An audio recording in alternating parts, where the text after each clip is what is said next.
Hello, beautiful people. Thank you so much for joining another episode of Celeste the Therapist Podcast. My name is Celeste. I'm a therapist from Boston. If you've never been here before, thank you so much for being here. I appreciate you. I come on, I talk to people who are doing things to empower the lives of others by sharing their story. But every single month, I have my guy, Jermaine Morris, who comes in and we talk about issues that everyone struggles with. But today we're talking about the DISC assessment, D.I.S.C. It's a tool that a lot of people use to understand who they are, understand their strengths and their weaknesses. It's a really simple test that took me about 15 minutes to complete, and I'm just so shocked by my results. So shocked by my results that I decided to share them on the podcast. Yes, you can learn about my strengths and weaknesses on the podcast today because I share my test results with you all. And you can also find the visuals to the test results on YouTube on this episode. So if you enjoy the episode, share it with somebody that you love, and make sure you rate me on Apple Podcasts. If you're listening to me on Apple Podcasts, you can also follow me on social media by searching Celeste the Therapist. Learn more about me by going to celestetherapist.com. You can also join my cohort that starts in January called Shifting the Way You Think. Go to shiftingthewayouthink.com to learn more about it and join the waitlist.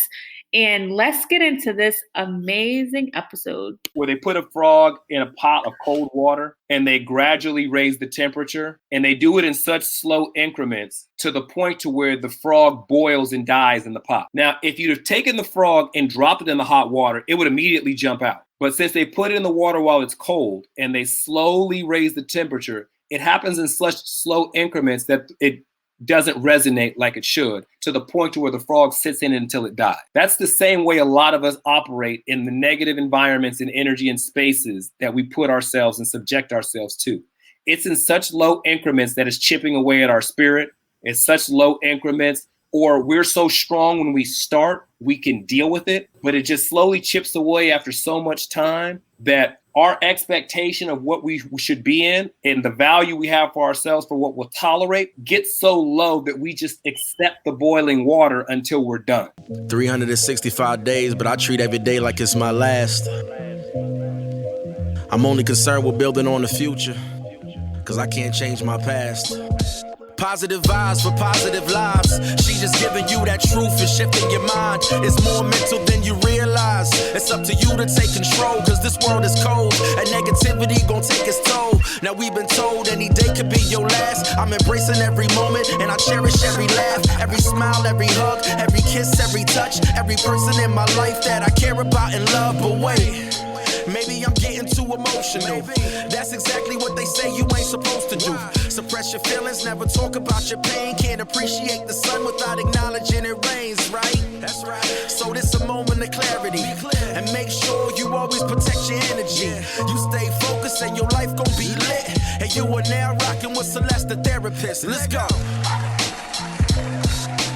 Hi, I am Jermaine Morris. I work as a certified DISC coach and consultant. I host a program called A Cold Cup of Coffee, and I'm the co-host of the Say Something podcast. Tell people about the podcast that you host. So there's two shows. So I did a radio show for almost 8 years. That's A Cold Cup of Coffee. And so that's more rooted in personal development, things along that nature, kind of principles to kind of make better decisions or how we live. And it's tied into pop culture and a bunch of stuff, it gets covered on that show. The Say Something podcast, it's Say Something with Jermaine Morris and Barry Axius. That's where we cover more social events, things that are a little more community-based, things along that nature. Okay, that's good. And speaking of personal development, one of the things, and you can find Jermaine on Facebook and on Instagram, spitting some kind of knowledge that can help you get your mind right and shift the way you think. So one of the things about what you did recently that I noticed, you talked about red flags and you talked about strengths. A lot of people don't look at their strengths. They only look at their weaknesses. Tell people a little bit about our strengths and why we don't tend to actually highlight those in our life. Well, partially for a couple of reasons. So we may have a natural inclination. It's like your gift, your superpower. What comes easy for you that may be difficult for others. There's something that we may naturally gravitate to. But if it's in comparison to things that we maybe not do so well, we live in a system and a society that beats us up for what we don't know or what we're not good at, as opposed to teaching us how to lean in and maximize what we are good at and where we are strong. So we may have gifts that we downplay.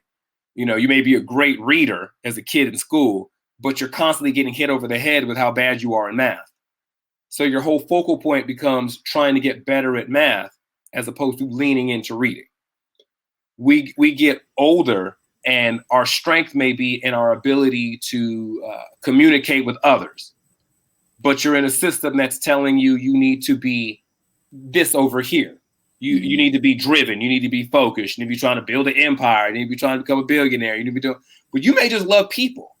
Like, you have no desire to be rich. Well, I was fortunate enough to learn, a teacher told me, art teacher, ironically told me in high school, he said, figure out something you're good at. You'll figure out a way to get paid for it. Mm-hmm. So instead of chasing all these wild dragons and trying to find, just figure out what you're good at, what you like, and then just lean into that. And for people who are really good with people, they love going to work every day. They love doing what they do every day. And that transfers over into a feeling of happiness. They're passionate about what they do. That carries over into their performance and ultimately their profession, and they make money. Instead of doing something that, you're doing something that you don't care about in an area that you're not strong in, that you don't feel good about the experience because you feel like you're getting beaten up every day in something that you're not strong at. So it's just better about leaning into what you're strong at and what you're passionate about. Yes, I love that. One of the things, one of my favorite people, Les Brown, says is like, you have to fight everything that society, there's these systems and barriers in place that tells us what we can't do and who we're not. Yeah. And so those messages, you got to really be mindful of those messages that come into play when you are operating in the world. And I think that, there are some people that may follow the corporate world or the way society kind of sets things up, but there's so many people who don't, and they're trying to fit in a box that's just not quite right. Yeah. This world will fool you into believing, that you are and aren't what you are. Yeah. Like it will constantly keep trying to tell you this is how you're quote unquote supposed to be, not based on any criteria of who you actually are. So it's not like life gives you an interview and talks to you and asks you your hopes and dreams and then says, okay, this is where you should be. It just tells you need to be doing this. You need to go to college. For what? You need to be doing this. Says who? Your life isn't complete if you don't have that.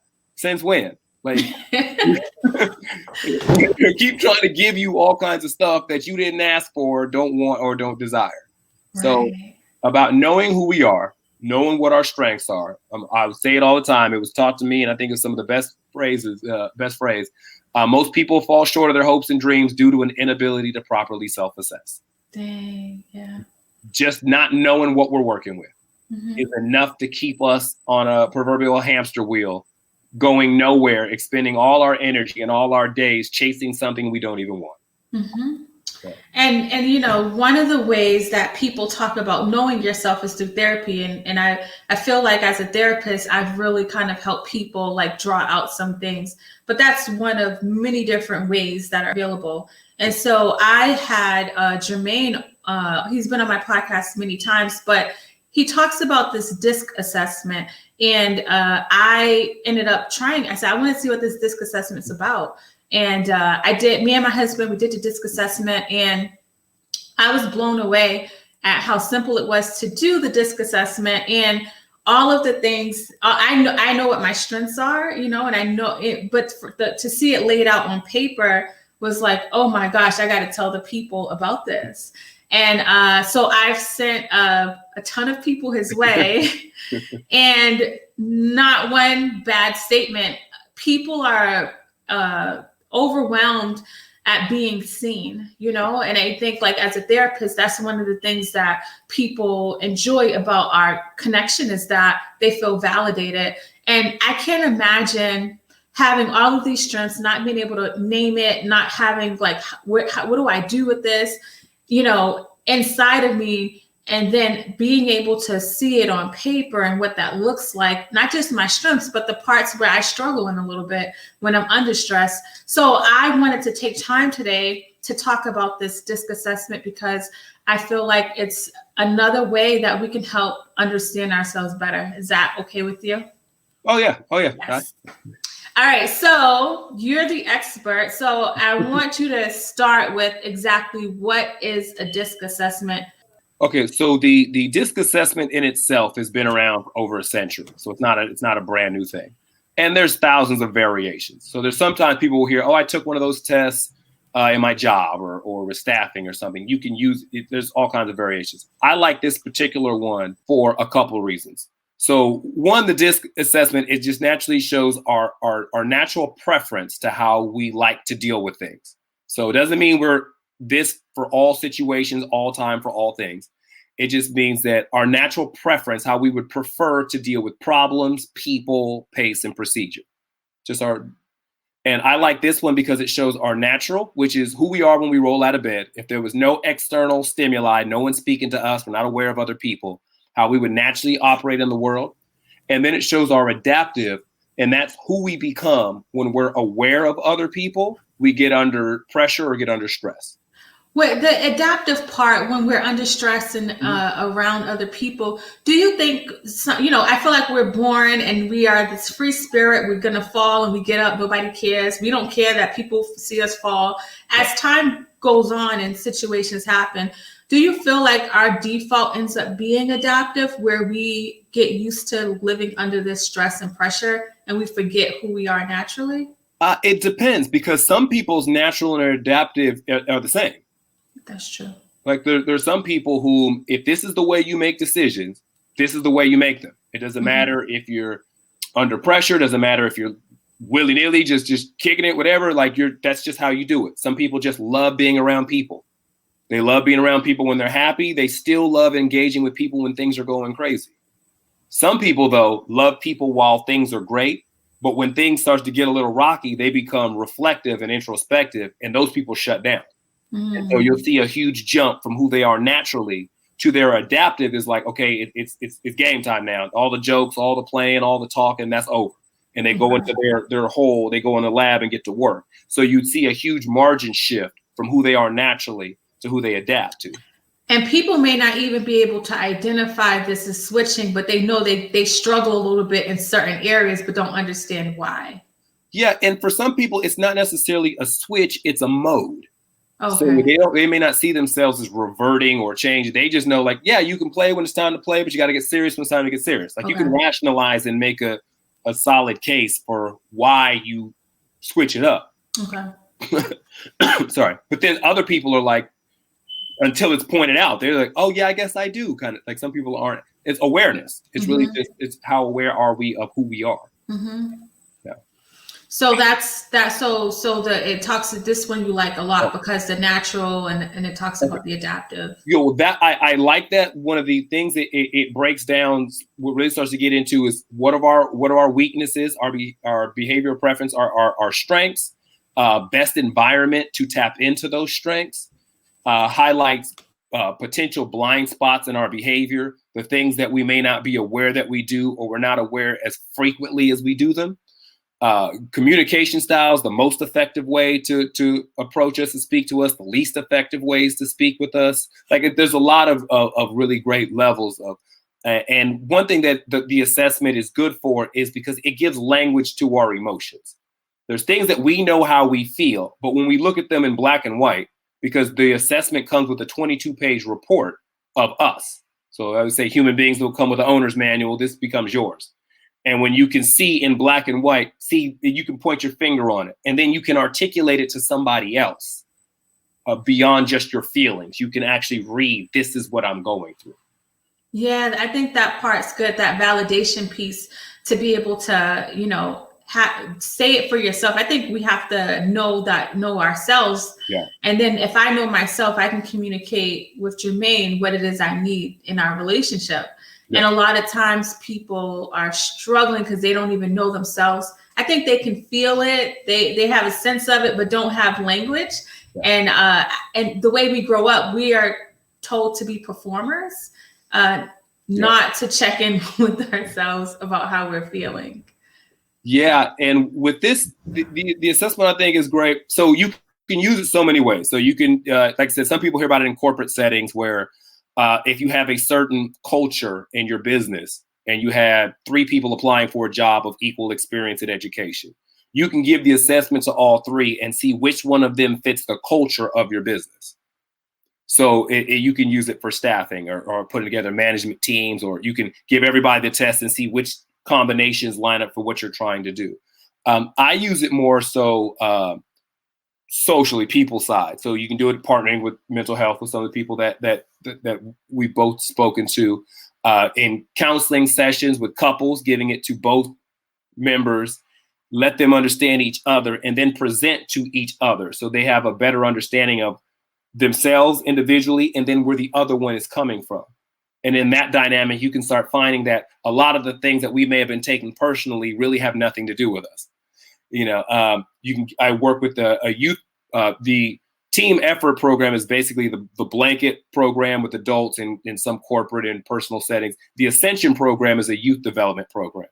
And so I'll use the assessment with like high school age children to help them learn about themselves, their decision-making practices, how they approach things, how they deal with things while they're young before they've made have made decisions that have real hard consequences attached. They learn how they make decisions and they learn their tendencies young so they can get ahead of some things before they're really out there in the world.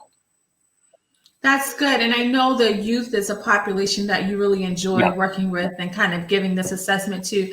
Talk a little bit about why that's important to kind of start this mindset shift early on. Number one, because I wish I'd have learned about it myself when I was 15, 16, 17.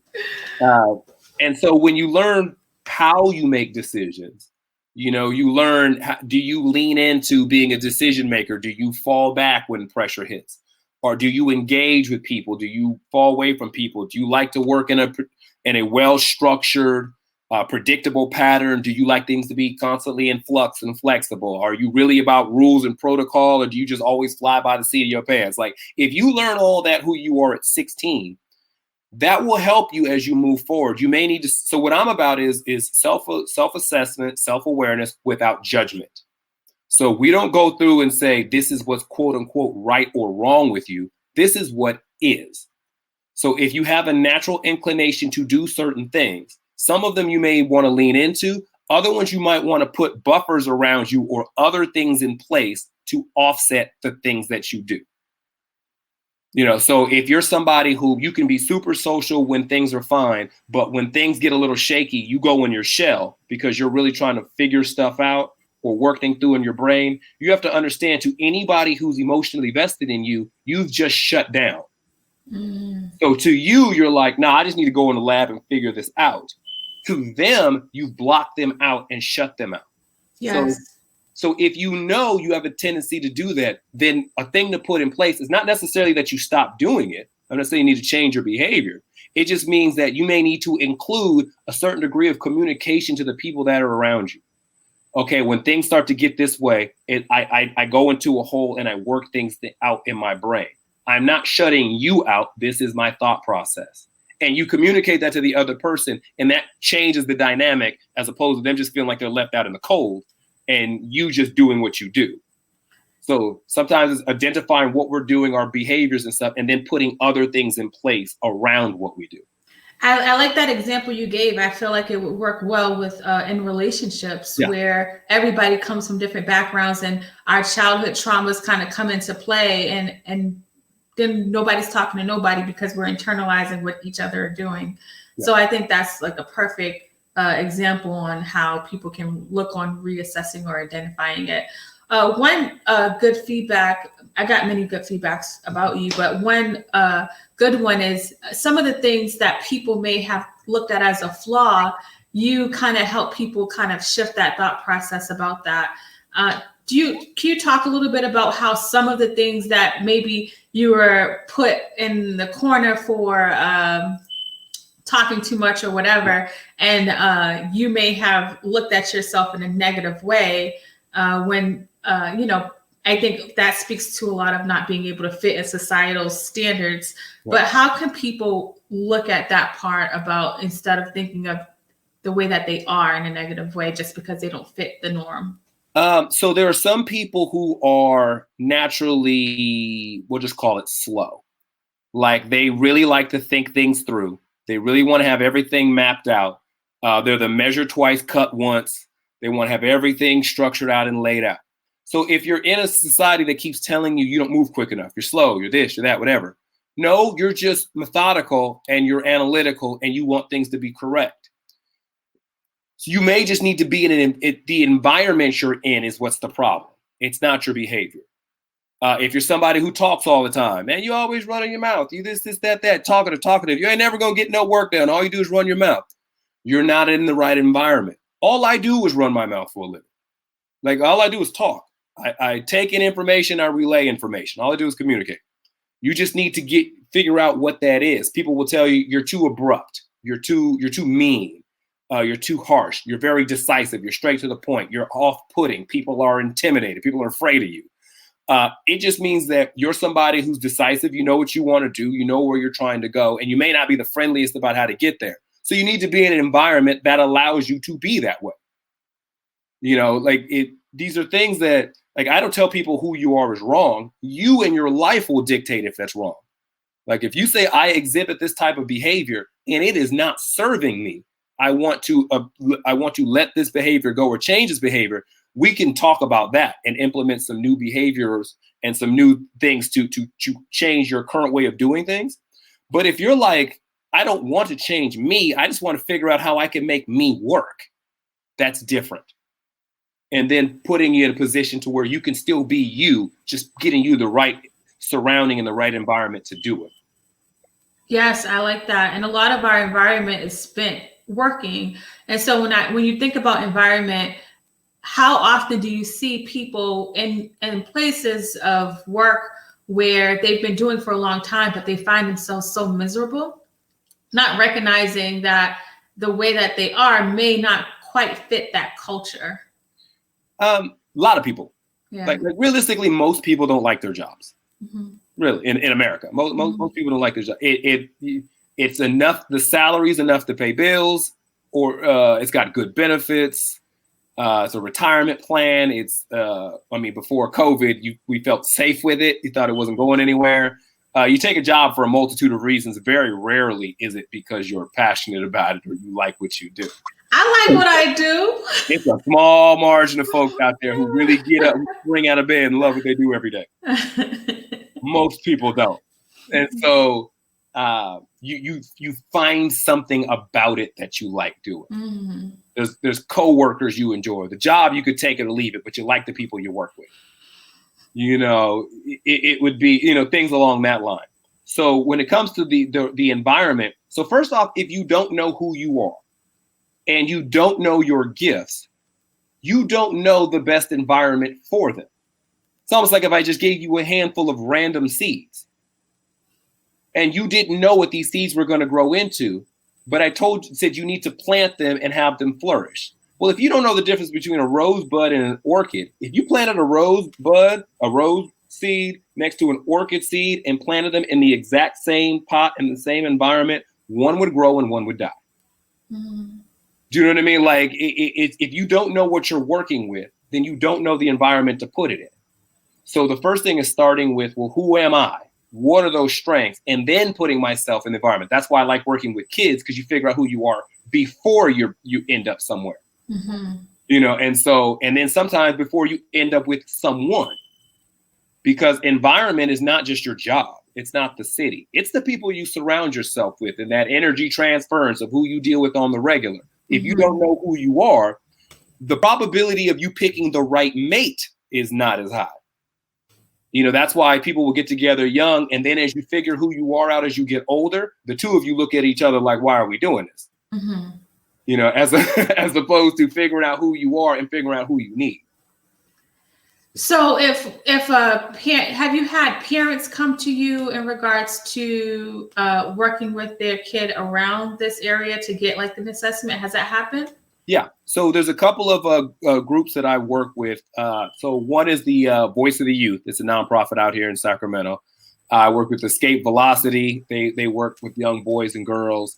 I just worked with this group called We Can Work It Out. It's an organization that bases itself on teaching young people about being entrepreneurs. So as opposed to growing up to being employees, it teaches them at 12, 13, 14, 15, the basis of how to start their own business. And so I was just working with them. And so working with kids through organizations, then usually a parent will hear about it, or, you know, the friend of a kid who was in one of the organizations. Well, what was that again? So I'll start getting parents who start, you know, can you give that to my kid? Can you, and then usually the parent ends up wanting to do it after the kid does. I can put up my score so that we can go over what D.I.S.C is. Okay. So I'm letting y'all into who I am. Pulling back the curtain a little bit. I'm pulling back the curtain a little bit. So you guys can see. Is good for the audience, you know. Yeah. Yeah, so you guys can see all of my stuff. So for people who are listening to this, if you go to YouTube, you can actually see what it looks like. So I take this test just for the audience. I take this test and it spits out this crazy paperwork where I'm like, how Jermaine read me like that, yo? So this is back in July. All right, so it spits out these D.I.S.C. Can you explain to people what my score says about me in this diagram? Okay, so the D, the I, the S, and the C. So the best way we kind of break it down is like if you've been on a flight before. So it's also referred to this particular form of the DISC as the flight assessment. So the D, the one that's in red, that would be like the pilot. That's the one that's behind the wheel, the one physically in control, physically takes off, flies, and lands the plane. The I, the one that's in yellow, that would be like the flight attendant. That's the one that cares about the experience of the flight, deals with people. Are you comfortable? You need something to drink? Are you okay? Is everything all right? The S, that's the grounds crew, like clear the tarmac, loads the luggage, food on the plane, a lot of behind the scenes stuff. They're very important to the process, but you may not think about them firsthand when you think about the flight experience. And then the C, the one that's in blue, those are the air traffic controllers, the ones that do the science, dot the I's, cross the T's, map out a storm 200 miles away, clear this runway for takeoff, this one lands, the protocol, the structure, the rules to the process of flying. So the one that's in color is your natural. That's who you are when you roll out of bed, left to your own devices, no external stimulus, nothing. The gray, that's your adaptive. That's who you become in that shift of when you're aware of people, you're aware of what's happening, or things may be going on that start to get you feeling stress or pressure. So your D is a 17. So beneath each letter, there's two sets of numbers. First set of numbers is your natural, second set of numbers, your adaptive. Whenever there's more than a 15-point jump between those two numbers, there's a major pivot that's happening in our behavior. So if it's just 1 or 2, it could just be minor. 5 is not a big deal. But when you start getting about 15 points, that means there's a shift, a noticeable shift in how we operate. So as a 17D, naturally, those are people who are the pilot. Ds can find themselves deferring, don't necessarily have, like at that level at a 17,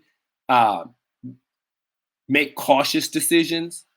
Things need to, like, I want to make sure things are okay. They don't really there's not a lot of reckless kind of decision making.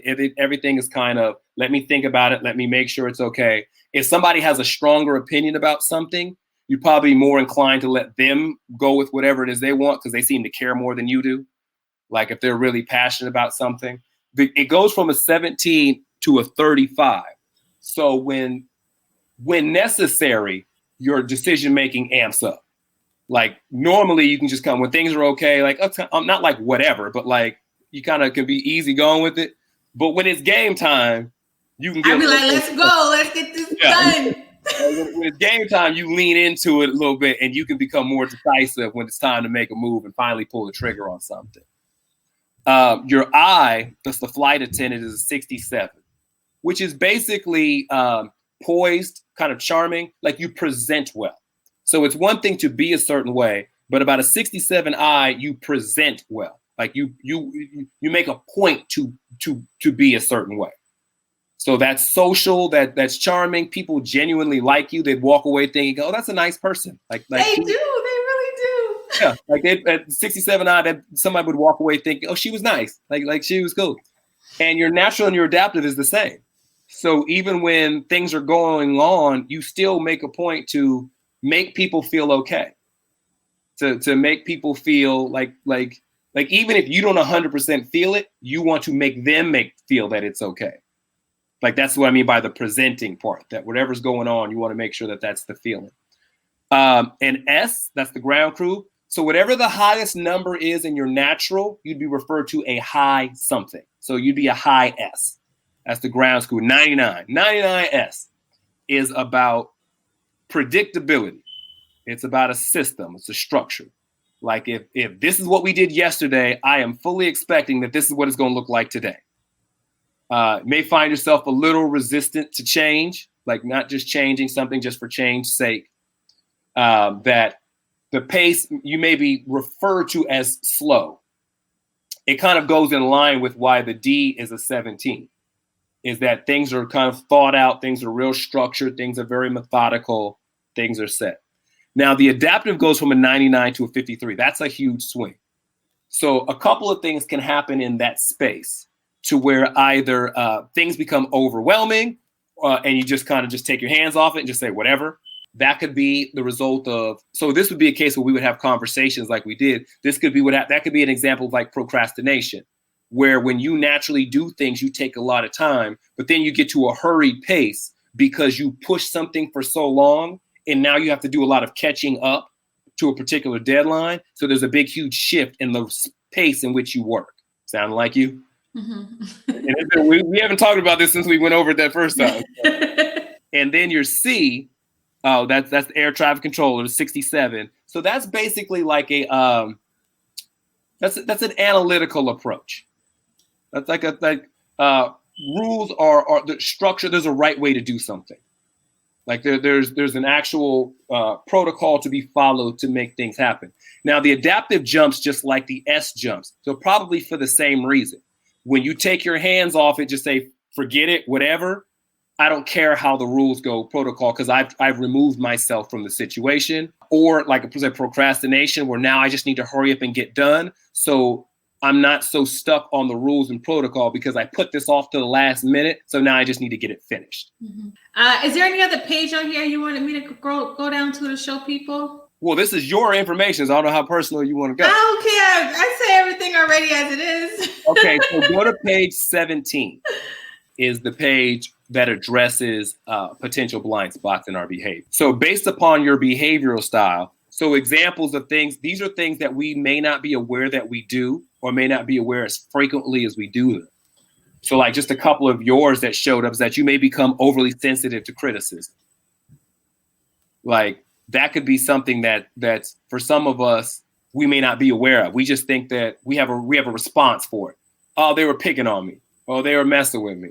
Oh, that's not true. And they become defensive when we hear something. Yeah. And I think like for me, especially when I've worked in the field with other people, if I get an email that I don't like, I used to just email back and get I would emotionally respond. And then I had to learn how to take a step back, and give it some time. But that's definitely true when I'm overwhelmed. Yeah, like with that 99S, like I said, the level of predictability that you may hold too much to past tradition and procedures and processes. Because that 99S wants things to be a certain way, like a high degree of predictability. I know what I'm dealing with. I know what's expected. I know what's going to happen. I know how this is supposed to go. When people try to introduce new systems, new techniques, there can be a lot of resistance to it. Like, no, this is the system I know. This is the program I put together. I don't want to change just to change. So when it comes to these, like the blind spot areas, if it's something that you think you do every once in a while, you probably do it frequently. And if you think you do it frequently, you're probably known for doing it. So if you pop in your head like, no, I can see that happening pretty regularly. People know you for being sensitive to criticism, But if you're like, oh, I can think of a couple of instances, then it probably happens semi-regularly. And when I look at these, like, trust people a bit too much and may get burnt in the process, I think about how I did in the past, and it felt like really natural to do so, and I've learned to curb that. And also another one, promise a bit more than you can deliver. Saying yes all the time, I feel like, and learning how, like, you know what, like, you may be able to physically do it, but you're going to find yourself feeling like you're struggling. And so, I think what this shows is some clear language. I think because I've done so much work with myself, these are things that I was clear of. I didn't have a blueprint, right? If I had a blueprint, I would have been like, wow, this is what I need. I'm reading this book, 7 Habits of by Stephen Covey. Covey. Yep. What is it? 7 Habits of Highly Effective People. Effective people. And I think the tools he lays out is what I do, but I never had a blueprint, right? And so one of the things about what I try to do on this podcast is give people like blueprints. And I think and that's why people, when they speak to you, they're always overwhelmed with joy and feeling heard and seen. Because it's like, oh, okay, this makes sense. Like this is what I'm dealing with, Yeah, I'm not crazy. Yes. Yep. And I'm not necessarily wrong. Like I said, like the thing is, even if you go through the blind spots, to say that you may hold a bit of a grudge, because when we try to when we put a lot of effort into presenting well, and then we put trust in people who let us down, but we still want to present well, that can lead to a lot of passive aggressive behavior and resentment. So I don't like you right now, and I'm upset with you right now, but I still want you to feel like this is a safe environment and I'm a good person to be around. I used to be like that too, and I stopped. That used to be me. Like, so I'm not going to cut you out like I want to, or I'm not going to deal with you in a way that maybe might be healthier, that's more direct. But because I care so much about how I present and the environment that's around me, I'm just going to swallow this resentment, this anger, this problem, and I'm just going to hate you silently. So when you say, okay, well, is this a good behavior? I'm not even telling you it's wrong. Let's just establish that it is. So if you have a tendency to hold a grudge and you're okay with holding a grudge, then understand this is going to play itself out in relationships that you have. If you don't like it, then here's some steps about more effective communicating to start getting some of this off your chest, so you're not burying yourself with this weight that comes out and manifests in passive aggressive behavior. Yes, I love that. That's so good. So that's your favorite. That's your favorite page. Any other pages you want to highlight before I get off of this? Yes, so 15. You were just strength-based insights. These are why we didn't start with my strengths, Jermaine? These are yours. I said the ones with my favorite page because I learned the most from the blind spots. So this is like your superpower page. Like if you go to a superpower, what can Spider-Man do? He can climb up walls. He can swing. What can Superman do? Here's your list of attributes. Let's make sure we blow this up for the people. Make a big poster of it. I would tell people, like, if you have a job interview or a review or something, they're like, what are your strengths? I said, you can literally read this page verbatim. You can really just copy this page and just say it. Like for you, is that you're able to provide strength in both the people side and technical side of projects and operations, brings a unique combination of accuracy, intuition, and good people skills, able to get along with a variety of other styles, meaning those different D.I.S. and the C's, able to negotiate through conflicts and create win-win solutions. Like these are all things that are very proficient in your area of expertise, generates positive enthusiasm for a variety of projects, excellent at motivating others towards the team goals. That's me all the way. You ain't saying no lies there. No lies told. These are all strengths that you have. So so we'll do one more page too, because I like how they work together. So these are your strengths. So if you go to the next page, 16, this says ideal job climate. This is the ideal environment that you can lean into your strengths. So you need an environment that's a favorable working climate with positive attitudes and optimistic spirit. So when you're in that environment, that helps bring out the superpowers from the other page. Yes. Oh, don't come to me with that nonsense. We need some positivity. That's how I work. Clear responsibility and lines of authority to avoid confusion and overlapping initiatives, where you have a clear understanding of what are my boundaries? What am I responsible for? How much power do I have, if I have any? Like, what's a clear, where's the fence at for me? So I know I can maximize what I can do. These types of things that are on this page show the strength, like the best soil for the gifts that we have. And with this test, we're all individuals. So all these results are different for everybody who takes it. So the best environment for you may be, job culture where there's little hostility, confrontation, or anger. That primarily goes into that 17D you have. But somebody who say is a 90D doesn't care about that. They thrive in the competition. They want to mix them up. They like that environment. So they'd have a completely different, environment that's to their strength. So if I'm in that environment where there's a lot of competition, I might find myself struggling because that's not the type of personality that I have. Yes, because that environment, that confliction, maybe the hostility, confrontation, anger, your strength is in your ability to communicate, to bring people together, to create a positive, optimistic atmosphere. Well, you wouldn't be feeling that yourself. So the level that you could give out is going to get diminished. And then you're going to be using a lot of your mental and emotional energy just dealing with the environment you're in and not using it towards accentuating the gifts and powers that you have. Like, the issue with a lot of us is we're using a lot of that emotional and mental bandwidth just to deal with where we are. And so we have nothing left to use our gifts. You can't fly. Your strength is gone. Your speed is missing. Because you used everything just to deal with where you're sitting at. The type of people who are talking to you, the way they're talking to you, the energy in the space that you're in, what's required of you, how they want you to do it. You're just on the defense all day.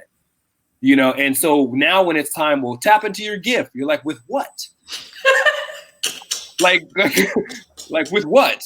And it's almost like those boxers who just keep getting hit. You're like, punch back. As soon as I drop my hands to punch, I'm about to get knocked out. I'm spending the entire fight like this. And that's how a lot of us are in our relationships, in school, in our jobs, the environments that we're around. We're on the defense all day. The difference is, you can tell when you're in an environment that allows you to tap into your gifts, you go home at the end of the day looking for something to add to your list. When you're on the defense all day in the wrong environment, you're spending, at the end of the day, you're trying to take stuff off your list. So if you're in an environment that's conducive, you're like, all right, I knocked the day out. Let me work on this 5,000 piece puzzle. I'm gonna go work on the garden after work. I'm going to go do this extra, because all that emotional, mental energy you had, you put it into your power, and you still have more. When you've been on the defense all day, you were like, I was going to go to the store, but I'm going to wait till tomorrow. Dang, I was going to do this, but I'm going to put it off till the weekend. When you're drained, you're taking stuff off your list. When you're energized, you're adding things to it. And it sucks because it's not like I put my hand over the fire, I'm burning so I can see the effects immediately. Most people can't see the effects and don't understand the cause and effect on what's happening with them.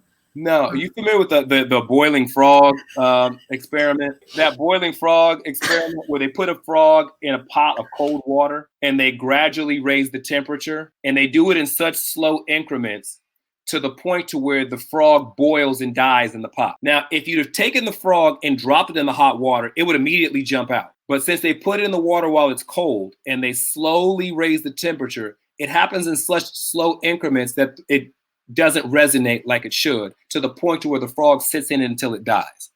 That's the same way a lot of us operate in the negative environments and energy and spaces that we put ourselves and subject ourselves to. It's in such low increments that it's chipping away at our spirit. It's such low increments, or we're so strong when we start, we can deal with it. But it just slowly chips away after so much time that our expectation of what we should be in and the value we have for ourselves for what we'll tolerate gets so low that we just accept the boiling water until we're done. Dang, that's giving me chills, Jermaine. That's so deep. Yeah. So if you don't, so some of us know, Like initially, that's why I always use relationships as an example. If you know who you are and you know your value and you know what you tolerate, the first time you hear something that don't sound right, you're out. Oh, you ain't gonna talk to me that way. I don't know who you think I am. Like, I don't know, like where you do that. We don't do that over here. And those people bounce day one. But when you don't have that value for yourself and you don't know what you're working with, you'll take low levels of disrespect to the point to where it can be so excessive, it's normal to you. That somebody from the outside will look like, you let them talk to you that way, and it doesn't even hit your radar anymore. Mm. You got a boss that disrespects you, and you charge it to his personality. Oh, he's just a jerk. Jerk or not, you tolerate and accept you don't even hit your radar you're being disrespected. Mm. You doesn't hit your radar that your soul is being drained at 40 hours a week. Like it doesn't hit your register that the people you surrounded yourself with chip away at your dreams. They clown you for your ambition. They insult the things that you're passionate about. They talk you out of trying to elevate and excel. You've put yourself in this environment for so long that you don't feel the boiling water. Mm-hmm. And that starts with not knowing what you're working with to start with. Yeah, that's deep. Before I close the screen, I just want to point out the last two strengths of literally my job. It says job responsibility involves people, contacts, and a need to be supportive of individual efforts. Like how on target is that? And then specialized assignments that also involve communicating and working with so many people. Like that's so dope to me that it did all that. See, just from that test. You found a profession that fits your superpowers and you created an environment that allows you to lean into them. Mm-hmm, mm-hmm. That's good. And without a blueprint. So I want y'all to get the blueprint. I did it without the blueprint. So that's my test. And if you're listening to this on the audio, you can catch the visuals of kind of like what it looks like. But it is a 22-page report that spits out immediately. And then tell people about, once they take the test and it spits out the report, what happens after that if they were to work with you. So there's a process. So the full process from start to finish, if we've never met in life, is that there's initially about a 15-minute consultation we have where I explain to you kind of what we just talked about now, what the test is, how it works, all that stuff. And then we schedule a time to go over the report. So I'll give you the test. It takes you about 15 minutes to take online, or just like I'll send you a link. You can take it on your phone, laptop, whatever to get internet. And then we schedule time to go over it. So you get the test with the 22-page printout report, and then an hour consultation to go over it. Like I'm going to walk you through what your report is. I always joke and say, if I just gave you the report, it's like sending you to WebMD. You'll be drawing all kind of conclusions that are not real for you. About half the test is self-explanatory, but for those other things, like I'll ask you some questions to kind of qualify the information and make sure that you get a firm understanding. But one of the things that I do with the test is before we even get into it, I ask you, what do you want from this?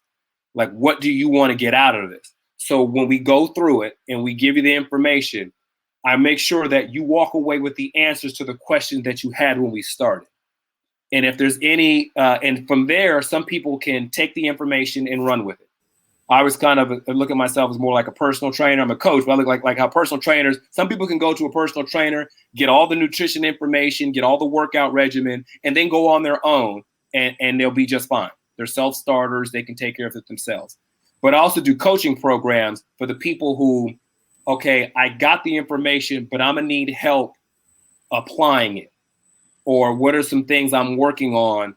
Like, what are some strategies for specific things? So we deal with stuff like procrastination, about being motivated, things like negative self-talk, things about anxiety in certain environments, the communication and dealing with things, dealing with life and just pressures in general, and putting together strategies specific for what your need is based upon who you are from your assessment with things that you can do right now. So I give 10, like if you went and saw a personal trainer, he said, go do 50 push-ups. As soon as you go home, the stuff that I give you that day, you literally start that night. And so there are strategies that you can implement that day to help get you clarity in that area that you want to work on. I love it. And I'm all about actionable steps that we can do right now. Like just make it plain and simple. I think sometimes we make it complicated. I get the starting and changing is complicated, but the process and understanding it, it's like we have what we need. I feel like we have what we need, but we don't know how to tap into it.